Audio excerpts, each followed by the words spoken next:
Hotman Paris pamer cincin berlian di hadapan Panglima TNI Andika Perkasa. Sang jenderal sampai kaget. Hotman Paris Hutapea dikenal sebagai salah satu pengacara yang kini juga terjun ke dunia bisnis dan entertain. Oleh sebab itu, kekayaan Hotman Paris Hutapea semakin melimpah, hingga julukan pengacara 30 miliar cocok disematkan kepadanya. Dengan popularitas yang ia miliki itu, membuat Hotman Paris gampang bergaul dengan selebritas papan atas dan beberapa petinggi hingga pejabat publik.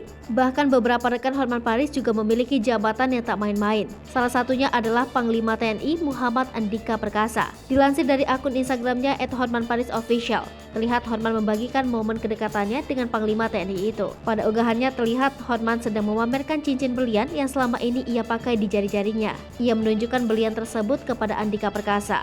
Panglima TNI itu pun terkaget-kaget melihat kumpulan cincin yang bertengger di jari pengacara Batak itu. Hotman pun menjawab kalau cincin yang ia pakai asli. Andika Perkasa masih terkejut dengan penampilan cincin Hotman. Menurut Panglima TNI, itu cincin yang dimiliki Hotman memiliki ukuran yang besar. Selanjutnya, Hotman pun menjelaskan jika semua cincinnya itu adalah asli. Beragam komentar netizen ramai memenuhi kolom komentar akun media sosial Hotman Paris.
Hai pemirsa Sri Popo TV, jangan lupa komen, like, dan subscribe, serta tonton terus berita-berita terupdate lainnya ya.